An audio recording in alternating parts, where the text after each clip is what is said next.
Hi, I'm Jerry Hogue, And I'm Ryan Deerking. and welcome to Chapter 6 of the story. Tonight, we're going to learn about Moses and the wanderings. So we've chosen a question from that, but to give you a little background, we find ourselves here leaving Mount Sinai after God had just given the Israelites the law, and now he's going to be leading them to the promised land for the first time, and in doing so, he's going to have to deal with the Israelites and a lot of their grumbling, and just their non-content. And we're going to see then he goes to the promised land, and they send in the spies, and they come back, and they feel like they are unable to overcome, even though God has assured them that they could. So in doing so, God then forces them back into the wilderness for 40 years for disobeying him.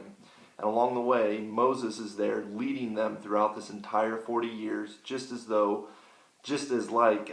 Moses was chosen to lead his people out of Egypt. And so our question for this evening is from chapter 6, number 4. What do you learn from Moses' leadership throughout this difficult period, and how did he display his frustration and faith? And I think we're going to focus primarily on the initial question and then touch on his frustration as well as his faith. Yeah, Moses is an interesting character study when it comes to the subject of leadership. Not just because leadership is such a popular subject right now in all the world, both business and church, but more specifically because he stands out as such a significant character in Bible history. Mm-hmm. So he provides some very interesting examples for us that Ryan and I noted in our study in preparation for this make him very much like Christ and a type of Christ in his role as the leader of the people and his goal as the leader of bringing them into the kingdom that God had intended for them.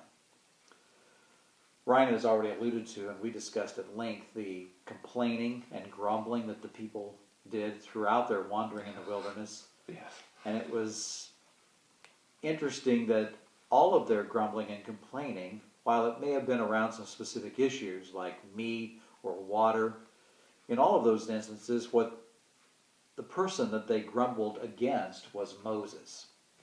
So his entire tenure as the leader of the people of Israel was characterized not only by these fantastic and wonderful interactions with God himself, but when it came to leading the people, it was fraught with this constant grumbling and complaining. And what God pointed out in every one of those instances, when Moses was called before him to answer the complaint and the grumbling, was that while they were naming Moses as the leader with whom they were unhappy, God pointed out that it was really against him that they were grumbling and complaining. They were rejecting God as their leader.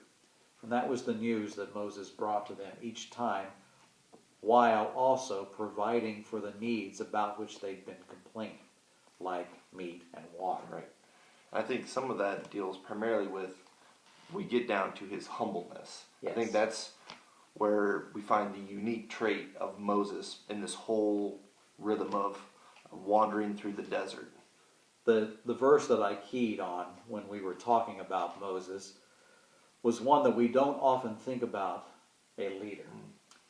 And that is in Numbers chapter 12, where not only was it the people of Israel that were complaining against him, but even his own brother and sister, Aaron and Miriam, were jealous of Moses and his role and responsibility, but also his relationship with the Lord, saying, "Has he not also spoken to us?" And it's in that context, when God calls all three of them before him, that the Lord makes the observation, "Now the man Moses was very meek, more than all people who were on the face of the earth." Some of the other translations translate meekness as humble. So Moses is often referred to as the most humble man, not only in all the Bible, but that passage says over all the face and among all the people of the entire earth. We don't often think of the leader as being a humble person, but I told Ryan as we prepared for this that I was reminded, if I may use an analogy from the business world, of the book that was written a few years ago by Jim Collins called Good to Great. And he was looking at what he considered to be the transition of a few companies from the level of good to a level of greatness. And as he examined those companies, one of the things that he found was what he characterized as a level 5 leader. And their primary characteristics were a combination of humility, humbleness, and meekness, contrasted with what we think of as the typical charismatic and powerful CEO. Humbleness combined with the personal drive and motivation to achieve the goal that was set before us. In that context, Moses very much fits that model of leadership. A very humble person, always deferring to someone else, seeking to put someone else forward. An example I would give of that would be at those times when, in their grumbling and complaining, God became angry at the people of Israel. In a couple of instances, his intent was to completely wipe them out because of their sin and their unbelief and their rebellion, and to start fresh and anew with Moses and to build a new holy and special nation for himself. In every one of those instances, Moses said, don't do that. He appealed to the name of God, as we noted in last week's video, specifically not only his steadfast love, but his mercy and grace, those two things in God's name that characterize who he is. Moses always appealed to that and said, don't do that. And he interceded for the people and asked for their forgiveness. So even though they were complaining against him and against God, Moses continued to be humble and to continue to press toward the mark and the goal that they had set before them. One other thing that we had talked about was also him being able to delegate. And he was able to take advice and then internalize that and appropriately relegate or delegate individuals over certain aspects of the Israelite community, whether it be their spiritual or for their judicial.